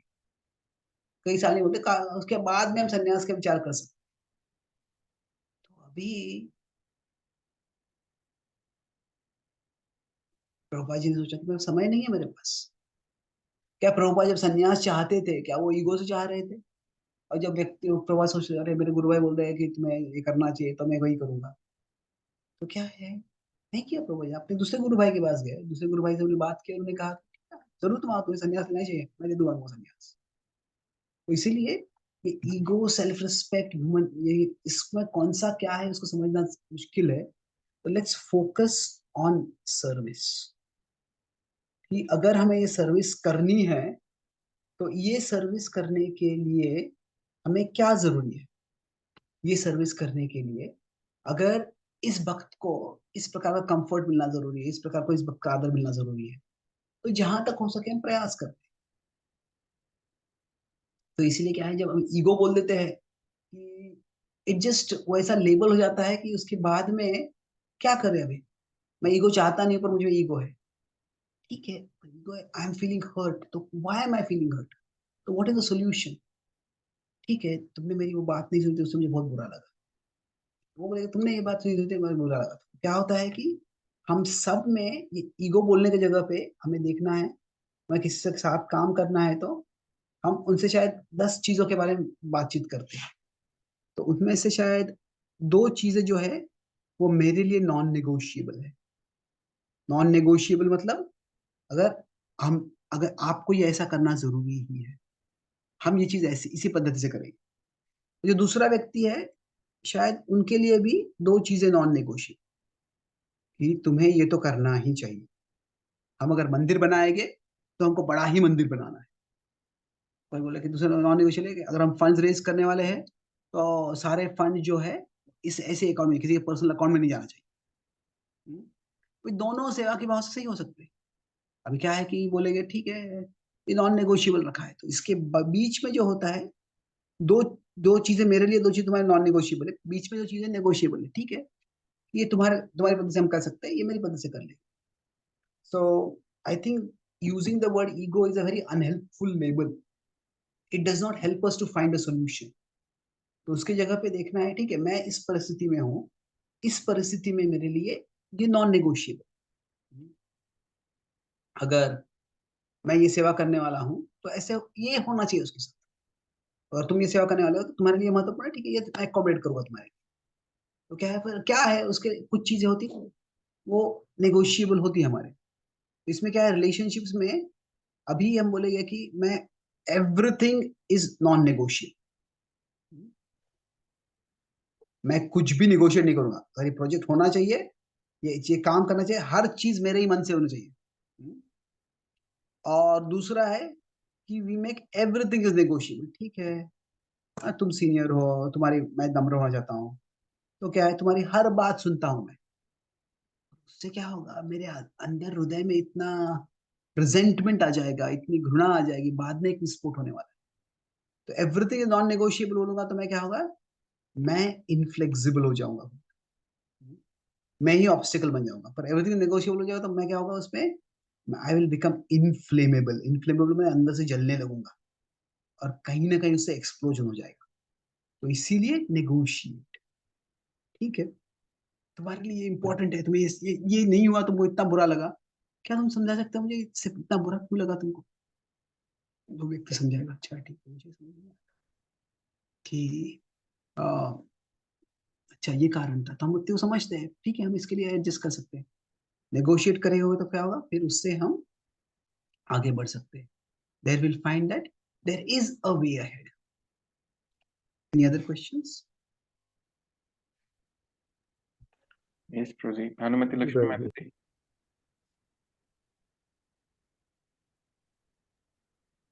हरे कृष्णा प्रभु जी, प्रणाम। प्रभु जी अरे आपने जो बताया अभी कॉन्फ्लिक्ट का, कि उसमें मुझे समझ में आया प्रभु जी जैम फॉर्मूला, लेकिन जो आपने वाई फॉर्मूला बताया प्रभु जी CIT, तो वो हम्म थोड़ा सा क्लियरली समझ में नहीं आया प्रभु जी। और दूसरा चीज ये है कि जो आपने बताया कि अगर हमें पता चल जाता है कॉन्फ्लिक्ट है, तो हमें उसे कैसे सॉल्व करना है। जैसे आपने बताया कि टॉक विथ और टॉक अबाउट, तो प्रभु जी जो टॉक हम्म विथ और टॉक अबाउट ये एग्जाम्पल से अगर क्लियर हो जाएगा तो बहुत हेल्प मिल जाएगा। थैंक यू तो फॉर दिस क्वेश्चन। पहले टॉक विद टॉक अबाउट में फर्क क्या है कि टॉक अबाउट होता है तो वो गॉसिप हो सकता है, अरे इसने मेरे साथ ऐसे किया, उसने मेरे साथ ऐसे किया, उसने मेरे साथ ऐसे किया, और सारी दुनिया को हम बोलते रहते हैं, उस व्यक्ति से जाके बात नहीं करते कि उसने वैसे क्यों किया। तो क्या होता है कि कभी कभी हमको हमारा बहुत दुख हुआ किसी के बर्ताव से, तो हम किसी को बोलना चाहते हैं, तो कोई कोई रिलायबल व्यक्ति है, कोई क्लोज व्यक्ति है, उनसे बोल सकते हैं। पर सब लोग को बोलने लगते हैं तो उससे क्या होता है, उससे वो एक तरह से गॉसिपिंग हो जाता है, प्रजल्प हो जाता है। और वो व्यक्ति को जाता है, तुम मेरे बारे में बुरा बोल रहे हो यहाँ पे, तुम मेरे बारे में यहाँ पे बुरा बोल रहे हो, तुम मेरे बारे में यहाँ पे बुरा बोल रहे हो। तो फिर जब उनसे मिलते हैं तो भी क्या होता है, और जो नेगेटिव इमोशन है वो बढ़ जाता है, तो रिजॉल्व करना मुश्किल हो जाता है। तो टॉक अबाउट, मतलब टॉक अबाउट की जगह पे टॉक अबाउट कभी करना पड़ सकता है, तो व्यक्ति को समझ सके हम, जो उनको जानता है, तो उसने इस व्यक्ति ने मेरे साथ ऐसे बोला या ऐसे बर्ताव किया, जो उनको जानता हो सकता है, हाँ उनका ऐसे स्वभाव है या इस तरह से विचार करते हैं, ये उनकी प्रायोरिटीज होती है, तो उस व्यक्ति को हम समझ सकते हैं, उसके लिए ठीक है। पर सिर्फ बैड माउथिंग समवन वो अच्छा नहीं है सिर्फ। पर उसे उनसे डायरेक्टली बात कर सकते हैं तो उनको पता चलता है कि हम पे उनके कार्यों से हमें कैसे प्रभाव हुआ है, कैसे घाव हुआ है, और हमको भी समझता है कि वो क्या विचार कर रहे थे। तो वो talk with and talk about है। जहां तक हो सके तो मैं टॉक विथ करते हैं तो फिर क्या है, थोड़ा क्लैरिफिकेशन हो सकता है। और अभी मैं क्या बोल रहा हूँ कि जब उन्होंने किसी ने गलती की है,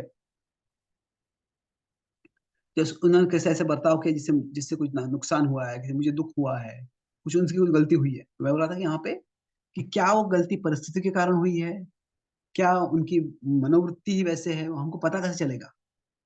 तो वो उसके लिए हमें उनसे बात करनी है। तो दो संभावना है, क्या है कि व्यक्ति ने जो कार्य किया वो परिस्थिति में मजबूर थे और और कुछ उसके ऑप्शन नहीं था, इसलिए वो करना पड़ा। शायद हमने सिर्फ वो एक्शन देखा, उनकी परिस्थिति क्या थी हमको हमने देखी ही नहीं, तो शायद उनसे बात करते तो परिस्थिति पता चल सकती है हमको। अच्छा, ऐसी ऐसी परिस्थिति है, इसके कारण मुझे ऐसे करना पड़ा। तो ये सर्कमस्टेंसेस है। क्या है कि हम सबको अपने सर्कमस्टेंस के पूरा परे जाके हम कार्य नहीं कर सकते, हमको सर्कमस्टेंसेस में ही कार्य करना पड़ता है। तो फिर उसके बाद हम देख सकते हैं इंक्लिनेशंस। इंक्लिनेशन मतलब क्या है कि व्यक्ति का वृत्ति कैसी है, व्यक्ति की विचारधारा कैसी है।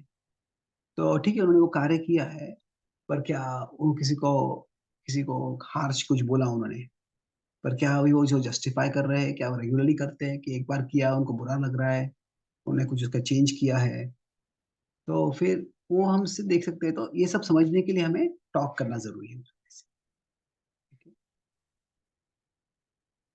कोई और सवाल है किसी? नित्य मैम एंड प्रभु। हरे कृष्ण प्रभु। तो जी मेरा ये था, आपने जो बताया था कि don't see intention, if it is intention, ऐसा कुछ बताया था, तो उसको थोड़ा सा एलोबरेट कर सकते तो अच्छा। See don't see intention in what is spoken intention. मतलब सीता ने जो आरोप किया कि तुम्हारा लक्ष्मण के प्रति कि तुम्हारी मेरी और बुरी नजर थी, बुरी नियत थी, इसीलिए तुमने ऐसे, तुम जा नहीं रहे हो राम के पास। तो वो क्या था, एक तरह से उसमें वो उन्होंने उससे बड़ा बुरा आरोप किया था। तो क्या है कि क्या उसको देख के लक्ष्मण ने कहा कि तुमने मेरे पास ऐसा विचार किया है, मैं तुमसे कोई संबंध नहीं रखूंगा, तुम्हें मेरे पैर पे गिर कर मुझे माफी मांगनी पड़ेगी, तुमने मेरे बारे में ऐसे विचार किया, तुमने सोचा कि मेरा चरित्र ऐसा हो सकता है। वैसे नहीं किया उन्होंने। ठीक है, वो परिस्थिति बुरी आ गई थी, बुरी में कुछ बोल दिया उसने। तो मैं अभी अमेरिका में हूँ, तो मैं कुछ साल पहले अमेरिका पहले आया था, तो एक भक्ति घर में रह रहा था। तो वो देख रहे थे कि उनके पिताजी वहां पे आए थे भारत से, मेरे पिताजी की अच्छी सेवा कर रहे थे वो। और वो भक्त भी बोले, मैंने भी महसूस किया कि वो जो भक्त थे थोड़े वो उनके पिताजी के साथ बहुत कोल्ड थे, उनसे ज्यादा अच्छा बात नहीं करते थे, दूरी रखते थे। तो फिर मैं कुछ दिन उनके साथ घर में था, तो के पिताजी के साथ कुछ हम अलग अलग बातें करते थे, इंग्लिश लिटरेचर में रुचि, उससे बात करता था मैं। तो फिर उससे थोड़ा संबंध बन गया, तो उन्होंने फिर बताया कि मेरे जीवन में एक ऐसा प्रसंग हुआ है जिससे मेरा पूरा हृदय टूट गया है। पहले बताना चाहता हूँ, प्लीज बोलिए। उन्होंने बताया कि जब मेरा बेटा 10 साल का था, 10वीं में था, तभी उसकी माँ गुजर गई। और उसके बाद में वो पढ़ाई कर रहा था एग्जाम के लिए, उसका अगले दिन एग्जाम था। तो उसने मुझे बोला कि आप मुझे 4 बजे सुबह उठा दो। बोला मैं तो सो रहा था, सो गया था, लिटा हुआ था, मैं सो नहीं पा रहा था। तो मैं देखा कि वो लगभग 2 बजे वगैरह सो गया था। मैं 4 बजे उसको उठाया, पर वो उठ नहीं पाया। तो मैं 2 बार उठाया, 3 बार उठाया, पर वो उठ नहीं रहा था। मैं सोचा कि शायद बहुत नींद आ गई होगी, बहुत थक गया होगा उसको, पर कल फ्रेश नहीं हुआ एग्जाम के लिए, तो वो एग्जाम में अच्छा कर नहीं पाएगा, इसलिए सोने दो उसको। तो वो सोया, फिर साढ़े 6, साढ़े 6 बजे वो खुद ही उठा वो। जैसे ही उठा वो मुझे चिल्लाने लग गया, और उसने कहा कि तुम्हारे कारण मेरा ये पूरा एग्जाम बर्बाद हो गया, मेरा जीवन बर्बाद हो गया, 10th का एग्जाम है ये, बेहतर होता कि मेरी माँ की जगह पे तुम मर जाते। जब उसने ऐसे बोला तो बोला कि मैं तो पूरा हृदय टूट गया उससे। तो फिर मैंने उनसे उनसे पूछा कि बहुत बुरा हुआ ऐसा आपका, तो क्या आपने उसको बताया है ये? कि नहीं, ये तो तीर तो कमान से और निकल गया, अभी बोलने से क्या फायदा है। उनसे कहा कि मैं तुम्हें बता सकता हूँ इसके बारे में। हाँ बताओ उन्हें। तो फिर मैंने उस बेटे को जाकर बताया, वो भक्त थे। वो शॉक हो गए, बोले मुझे याद ही नहीं मैं ऐसे कुछ बोला था। मुझे इतना याद है कि मैं देर से उठा था, और उस समय क्या होता मैं देखता था, मेरे पिताजी हमेशा बड़े उदास हुआ करते थे, मेरी माँ गुजर गई थी इसलिए। तो मैं सोचा था कि उनको प्रसन्न करने के लिए कुछ करूँ, तो मैं इस एग्जाम्स में बहुत पढ़ाई कर रहा था, बहुत मेहनत कर रहा था कि अगर अच्छे मार्क्स मुझे मिलेंगे तो उससे मेरे पिताजी प्रसन्न हो जाएंगे। तो उनके लिए ही मैं इतनी मेहनत कर रहा था। और मुझे याद है कि जब मैं देर से उठा तो मैं विचलित हो गया था, पर उसमें क्या बोला मुझे याद नहीं। तो फिर जब मैं ऐसे बोला सही में, उनको खुद विश्वास नहीं होता। फिर वो अपने पिताजी के पास गए, उनके पैरों पे गिर गए, उन्हें माफी मांगी। और फिर भी उनके पिताजी अभी तक स्वीकार नहीं कर रहे थे। पर फिर मैंने उनके पिताजी को फिर ये राम और सीता की कहानी बताई और ये बताया कि don't see intention in what is spoken intention. क्या है जो टेंशन में जो बोला है उसमें आप इंटेंशन मत देखो, ठीक है। उसका विचार क्या था, उसकी इच्छा क्या थी, यदि विचार था तुम्हारी मृत्यु हो जाए, तो जब तुम्हें आपको ही पसंद करना चाह रहा था, तो जब वो समझ गए तो उन्होंने फिर अपने बेटे को आलिंगन कर लिया और फिर जो है वो जो टेंशन था, कोल्डनेस था, वो चला गया। तो क्या जीवन कठिन होता है और कभी कभी कठिनाई में अच्छे लोग भी कुछ बहुत बुरा बोल देते हैं, तो हमारे हृदय में चोट हो जाती है उसके कारण। और उसको पकड़ के अपना जिंदगी, तुमने मेरे बारे में ऐसे क्यों बोला, तुम कैसे बोल सकते थे ऐसे, ठीक है, हो जाता है कभी। दैट वाज बोल रहे थे कि एक बार कुछ परिस्थिति में कुछ बुरा बोल देते हैं, कोई मैनेजमेंट में मीटिंग चल रहा है तो और दो लोगों में बहुत कॉन्फ्लिक्ट होता है, बोलते हैं कि कोई बोल देता है दूसरे को, देखा तुम अगर हमारे मंदिर में होते ही नहीं थे हमारा मंदिर बहुत स्मूथली चल जाता था। ऐसे किसी ने भक्ति दूसरे को बोलना नहीं चाहिए, उसने बोल दिया तो बहुत बुरा है वो। पर क्या सही में उनका भाव था या उस समय परिस्थिति में हो गया वैसे। नॉर्मली वो रिस्पेक्टफुल है, नॉर्मली अच्छे हैं, तो वो उसको ज्यादा सीरियसली नहीं लेना चाहिए। That is the point. Okay, so we'll have two more questions for 10:50 मेरा टाइम हो रहा है अभी, in about 10 minutes I'll Yes, leave. Prabhuji. Is that okay?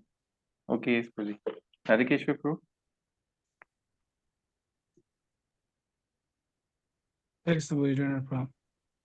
प्रभु जी जो टॉपिक था बहुत ही अच्छा टॉपिक था प्रभु जी, कॉन्फ्लिक्ट।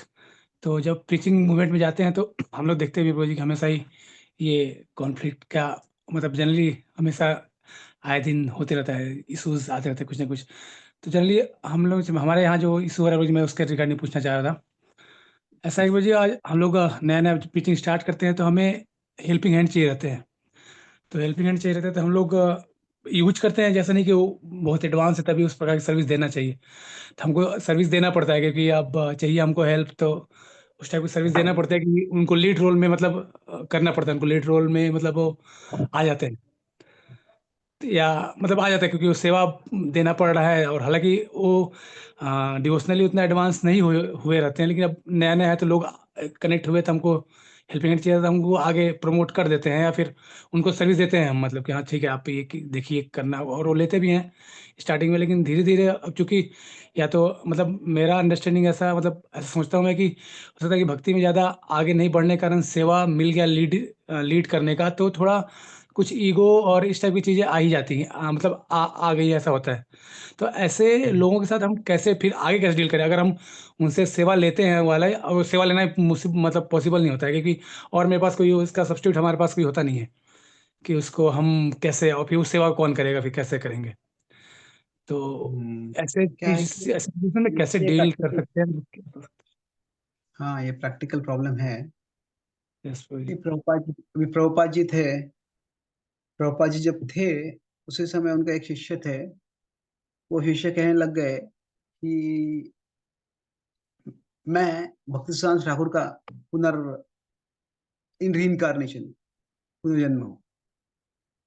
मतलब कहते हैं कि भक्ति सिद्धांत ठाकुर को मतलब कि मिशन पूरे करने के लिए प्रभुपाद जी आए। अब प्रभुपाद जी का मिशन पूरे करने के लिए अब ओके वो आप सब नहीं कर पा रहे थे पूरा, तो भक्ति सिद्धांत ठाकुर स्वयं वापस आ गए।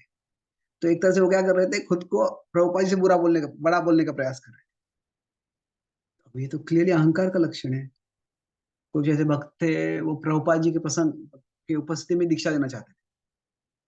तो अभी क्या है, प्रभुपाद जी ने किसी को रिजेक्ट नहीं किया, पर जब जिस मंदिर में गए जहाँ पे वो थे ऐसे, वो कह रहे थे कि मैं भक्तिनाथ ठाकुर का ही अवतार हूँ, तो प्रभुपाद जी उस मंदिर में गए, भक्त से बात किया, पर वो भक्त से पूरा मंदिर का ट्रेजरी है, मंदिर का जो सब अकाउंट्स का है, जो कीज वगैरह सब कुछ उसे ले लिया।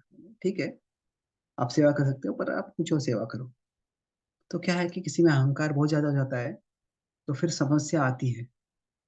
अभी इसमें दो चीजें हैं कि वो थोड़ा इस व्यक्ति को आदर चाहिए, इस व्यक्ति को थोड़ा रिकग्निशन चाहिए, तो क्या उससे वो सेवा बढ़ रहा है उनका?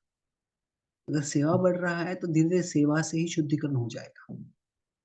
सेवा से शुद्धिकरण हो जाएगा मतलब क्या हो जाएगा, उससे व्यक्ति समझ जाएगा कि वास्तव में अच्छा ऐसे हो रहा है कि मुझे नम्र बनना चाहिए। क्या होता है, अगर हम प्रामाणिक सेवा करते हैं तो आसानी से हम देख लेते हैं।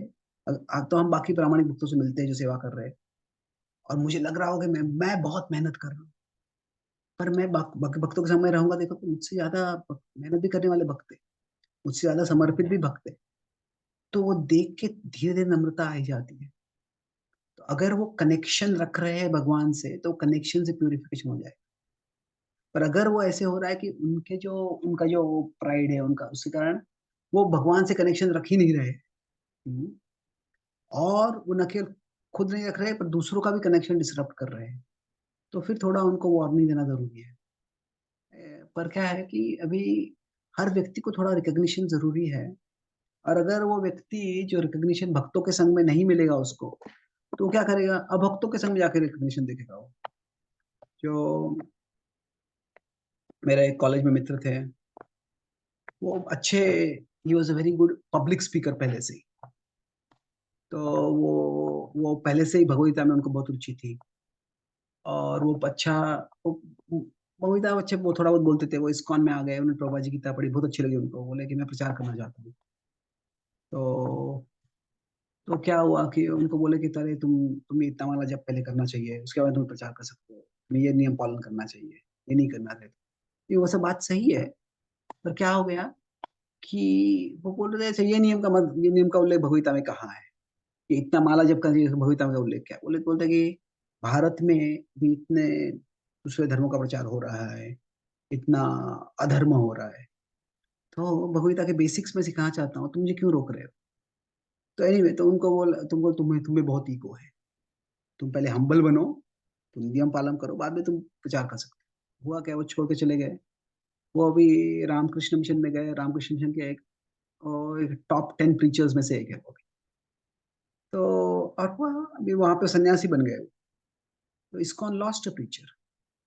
अभी क्या है कि तो उनको जो था रिकग्निशन चाहिए था कि मैं गीता सब पढ़ता हूँ, मैं गीता पढ़ना चाहता हूँ। तो रामकृष्ण मिशन में हमारी साधना नहीं है, तो of course I am not saying we were wrong completely. My point is कि जो अगर लोगों को यहाँ पे आदर नहीं मिलेगा, तो वही कहीं और आदर देखेंगे, और फिर क्या है, वो उस कार्य के लिए अपना जीवन समर्पण करेंगे, उसमें अपना योगदान करेंगे। तो इसीलिए हम किस हद तक लोगों को अकोमोडेट कर सकते हैं, वो हमें देखना है। पर पॉइंट ये है कि अगर हम चाहेंगे कि केवल हम जो शुद्ध भावना से जा रहे हैं उनको ही सेवा देंगे, तो वैसे बहुत कम लोग आएंगे।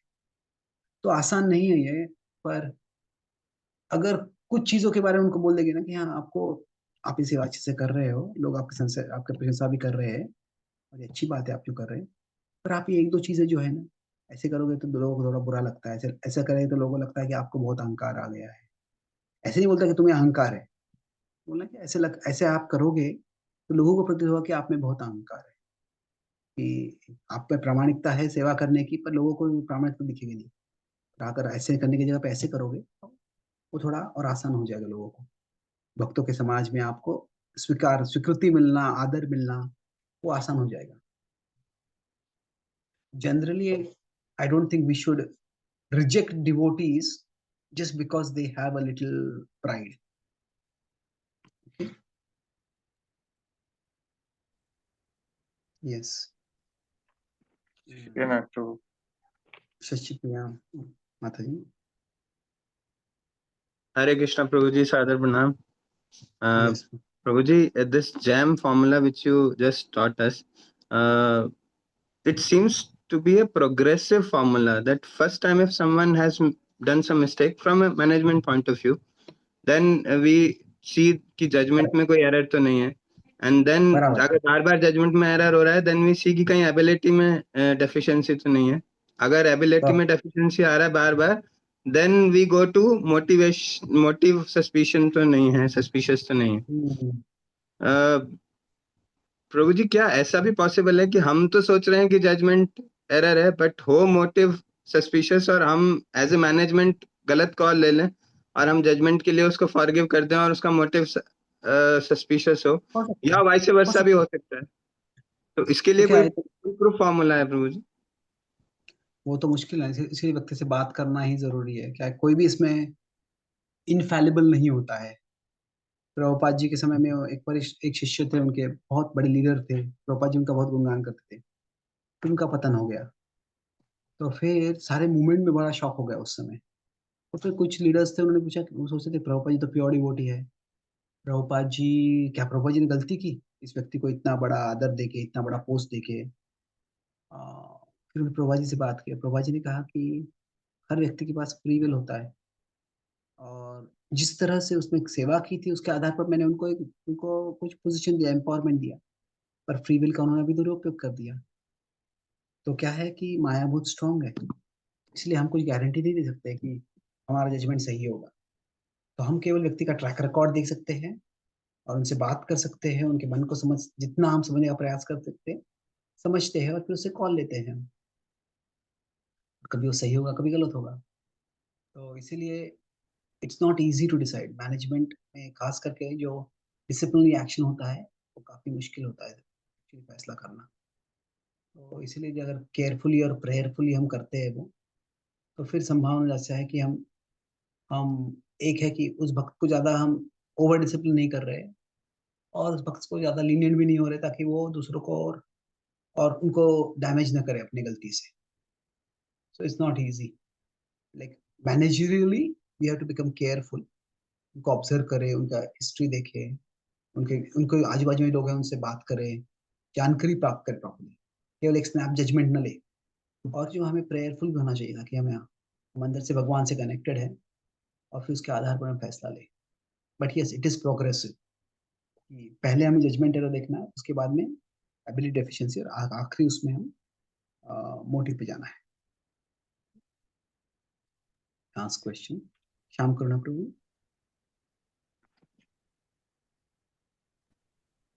हरे कृष्ण प्रभु जी, प्रणाम प्रभु जी। प्रभु जी, धन्यवाद। प्रभु जी, you are explaining about conflict. So spiritual institution like ISKCON, हम यहाँ पे देखते हैं कॉन्फ्लिक्ट तो आमतौर पे होगा, हम इसको अवॉइड नहीं कर सकते, एंड आपने को बहुत अच्छा पिक्चरली एक्सप्लेन किया है, it was touching really. But वो कॉन्फ्लिक्ट जब होता है कुछ एक लेवल तक एस्केलेट हो जाता है, तो डी एस्केलेट करने के लिए कुछ mechanisms should do we follow, और it's a specific case to case?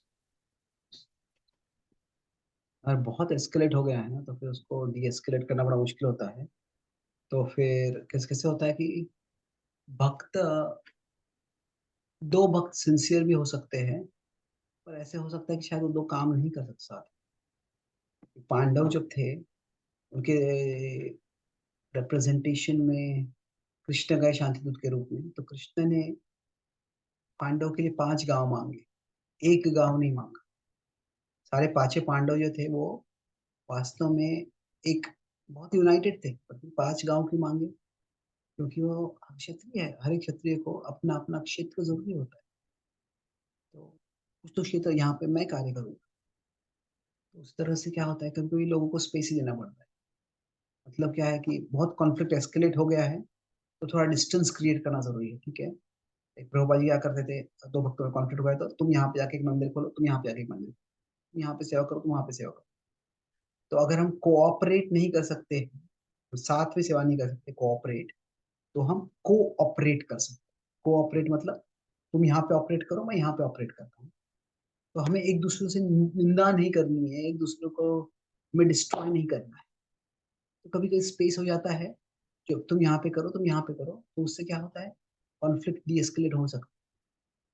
तो स्पेस दिए बिना दोनों को बिल्कुल साथ में रखते हुए, फिर डीएस बहुत एस्केलेट हो गया तो उसको डी एस्केलेट करना काफी मुश्किल हो जाता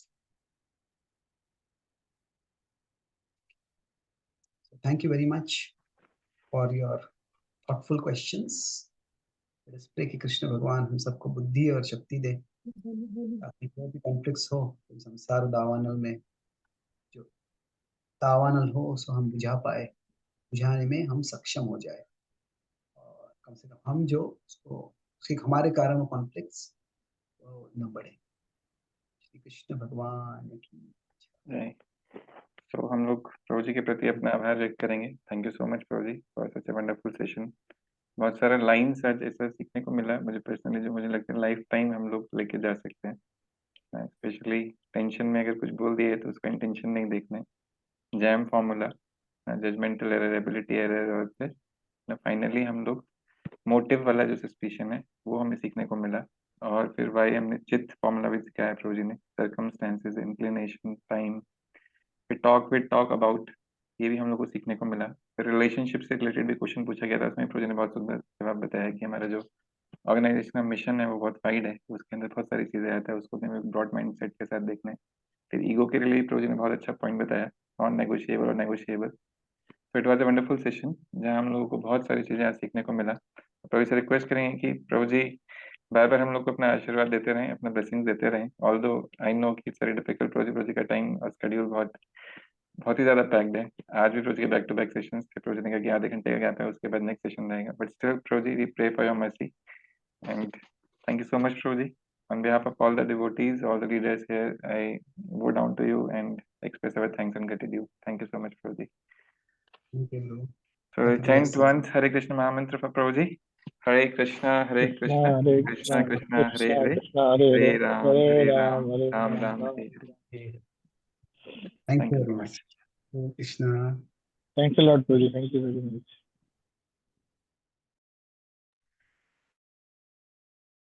And thanks to all the devotees also for joining on time and keeping our videos on. Thank you so much. Hare Krishna.